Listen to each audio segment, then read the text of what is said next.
काल संजय राऊत सारख्या महान पत्रकारांनी त्याच्या अकलेचे धिंडवडे काढून माझा एक व्हिडिओ व्हायरल केला, मॉप केलेला तो व्हिडिओ, माझ्या बेडरूमचा व्हिडिओ।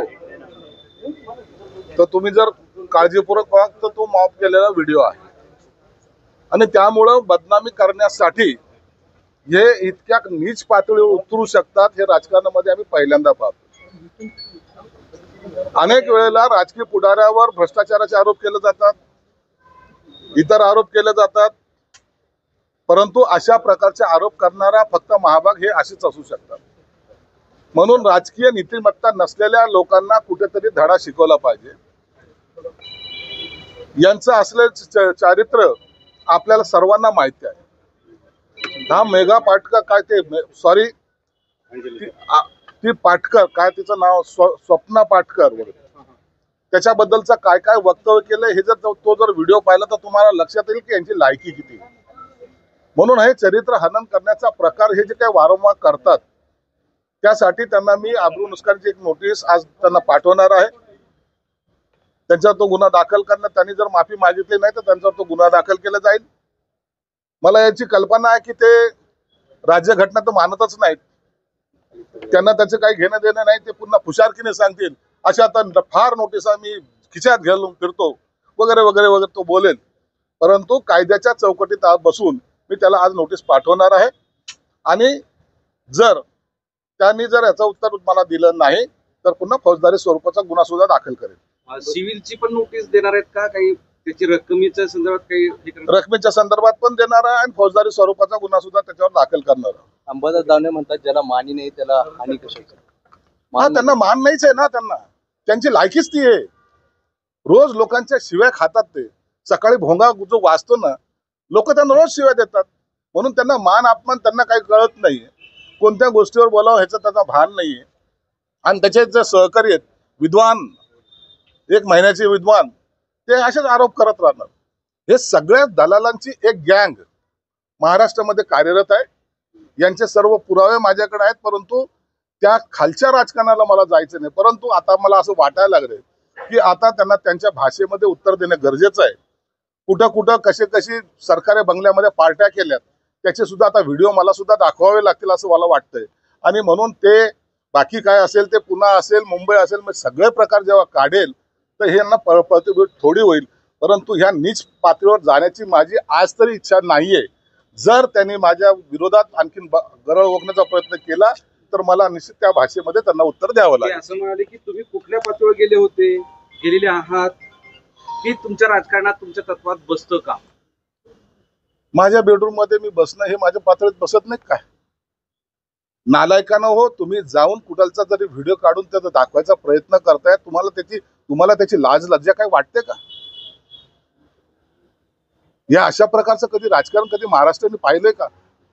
सुसंस्कृत असलेले तुम्ही या अशी नीच पातळी गाठता, याच्यामुळे तुम्हाला वाटतं आमची जास्त बदनामी होते। परंतु एक लक्षात ठेवा, हे सगळे जण फक्त आणि फक्त कसं मला टार्गेट करता येईल याचा प्रयत्न ते आहे। जयंत पाटलांनी प्रदेशाध्यक्ष पदाचा राजीनामा दिला। शशिकांत शिंदेची जवळपास वरली त्या ठिकाणी जयंत पाटलांचं अनेक वर्षापासून शरद पवार साहेबांबरोबर असलेलं चांगलं नातं, परंतु असलेली अस्वस्थता ही आपल्याला पाहायला मिळालेली आहे। त्यांनी अनेक वेळेला त्या पक्षामध्ये काम करताना इंटरेस्ट एवढा काही दाखवलेला नाही आणि मागच ते म्हणत होते की मी राजीनामा देणार, कदाचित म्हणून त्यांनी आज राजीनामा दिला असावा। आणि कुणाची वर्णी लावतात हा त्यांच्या पक्षाचा अंतर्गत भविष्यवाणी केली होती की लवकरच ते आमच्या सोबत येतील, दिसतील, राजीनामा पाऊल म्हणावं का? आता त्याचा आता निर्णय कधी काय घेतायत हे एकदा त्यांना विचारा। परंतु एक निश्चित आहे, आता जयंत पाटलाची जी काय घुसमट होत होती ती आता थांबली असावी। रोहित पवार आमंत्रण आहे त्यांना, तुमचं आमंत्रण आहे त्यांना, त्याचा निर्णय आता हे पक्षाचे वरिष्ठ नेते घेतील। रोहित पवारांना नोटीस आली आहे परत एकदा ईडीची। येऊ द्या ना, मी तुम्हाला प्रत्येक वेळा सांगतो, विरोधी पक्षातले जरी असेल किंवा सत्ताधारी पक्षातले जरी असेल, कुणालाही नोटीस आली तर त्याचं उत्तर द्या ना। तुम्ही चूक केली नाही तर तुम्हाला तिथं काही होणार नाही, परंतु त्याचा एवढा गवगव करण्याचं काय कारणच नाही ना। उत्तर देणं हे आपलं काम आहे आणि म्हणून त्याच्यासाठी एवढं काही संकट आलं असं समजण्याचं काम नाहीये। जर तुमचं चूक असेल तर निश्चित त्याची पनिशमेंट तुम्हाला मिळेल. संजय गायकवाड आणि संजय पहिले शिरसाट संजय यांच्यावर जे एकनाथ होते, शिंदे नाराज महाभारतातल्या असल्याचं बोललं जातं. संजयला दूरचं दिसायचं, मात्र या संजयांना जवळचंही दिसत नाही असं दानवे टीका करतायत. त्यांचं म्हणणं सरळ आहे की धृतराष्ट्राला हे सांगितलं. संजय धृतराष्ट्र आणि दुर्योधन पक्षाचे आहेत आणि आमचा संजय जो अर्जुन पक्षाचा. वा, पाची वा. पांडव मधून एक आहे. अहो, हे रुदाली पक्षाचे आहेत हे. आणि हे बगर वाचता इतिहासाचे प्रणेते झाल्यासारखे बोलतात ना, त्या टायमाला त्यांच्या बुद्धीची कीव करावी वाटते. संजय गायकवाड आणि भाजपचे संजय कार्याध्यक्ष अध्यक्ष रवींद्र चव्हाण असं म्हणतात की राज व फडणवीस यांचे चांगले संबंध आहेत, की दोघेही मुंबईच्या हिताचाच निर्णय घेतील. त्यामुळे राज ठाकरे हे भाजप सोबत जाणार का अशी चर्चा सुरू झाली. पण राज साहेबांचे आम्ही पहिल्यापासून सांगितलं, आम्ही कुणाला विरोध म्हणून विरोध करत नाही. तर राज साहेबांचा स्वभाव हा सगळ्यांशी बोलणं. राजसाहेब देवेंद्र फडणवीसशी बोलतात का? बोलतात. राजसाहेब शिंदे साहेबांशी बोलतात का? बोलतात. त्यांचे संबंध सर्व राजकीय नेत्यांशी चांगल्या प्रकारे आहेत.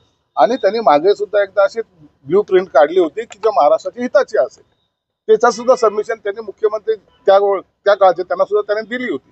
म्हणून जो महाराष्ट्राचा पॉझिटिव्ह विचार करेल त्यांच्याबरोबर आमची मैत्री ही कायम राहणार आहे. त्यामुळे समाज कल्याण विभागाच्या उपायुक्त जयश्री सोनखडे यांचा एक व्हिडिओ व्हायरल झाला होता की कामगारांना घरी बोलून आईची स्वतःची मसाज करताना तो व्हिडिओ आहे. काय कारवाई होऊ शकते? नाही, तो व्हिडिओ आम्ही पाहिलेला आहे. सचिवालयाने तसे निर्देश दिलेले आहेत. काही महिला 2 दिवसापासून छावणी पोलीस स्टेशनमध्ये तक्रार दाखल करण्यासंदर्भामध्ये जात आहेत. तर आता मी आजच संभाजीनगरमध्ये आल्यामुळं संध्याकाळी त्या महिलांचं काय म्हणणं आहे ते मला भेटायची त्यांची इच्छा आहे. त्यांचं सुद्धा ऐकून घेईल आणि जी काही डिपार्टमेंटल कारवाई असेल ती त्यांच्यावर केली जाईल. त्या संदर्भात मी सर्व चौकशी करेल. योग्य तो कारवाई आम्ही निश्चित करू. ऐका ना सर, संजय गायकवाड आणि संजय शिरसाट यांच्यावर मुख्यमंत्री नाराज आहे अशा बातम्या येतात, खरं काय? नाही, असं कोणी नाराज असायचं काही कारण नाहीये. शिंदे साहेबांचे आम्ही कट्टर समर्थक आहोत आणि आम्ही चुकीचे काम, मी तरी चुकीचं काम करत नाही हे माझं शिरस्थ आहे. आणि असलेल्या कोणत्याही संकटाला तोंड देण्याची माझी ताकद आहे. म्हणून शिंदे साहेबांना अपेक्षित असलेलाच काम मी करणार. पण त्यांचा आणि आमच्या नाराजीचा प्रश्न येतो. वारंवार तुमच्या अडचणी वाढवल्या जात आहेत. अडचणी वाढवल्या जात आहेत. कोण करते, कोण त्रास देतो तुम्हाला? हे वारंवार काही ना काहीतरी तुम्ही चर्चेत राहताय. चर्चेत राहण्यासाठी मी तेवढं काहीतरी करतो याची जाणीव त्यांना झालेली. आताच्या परिस्थितीत आणि मी जे काही करतो ते त्यांना झोंबतंय एवढं मात्र निश्चित आहे. परंतु शिवसेना प्रमुखांचा शिवसैनिक आहे. मी वाकणाऱ्या मधला नाही, मी चाटणाऱ्या मधला नाही, मी सिल्वर मधला जाणाऱ्या मधला नाही. तो स्वाभिमानाने लढणारा आम्ही सर्वजण आहोत. म्हणून आमची त्यांना दखल घ्यावी लागते आणि त्याच्यामुळे हे कुटाने बाहेर येतात आणि या कुटाण्याचं भांडवल करायचं ते प्रयत्न करतात. दोन संजयमुळं शिंदे यांना अडचणीत आणण्याचा प्रयत्न आहे, डाव आहे असं तुम्ही दिसतंय काही का? काळजी करू नका. आम्ही सर्व व्यवस्थित आहोत.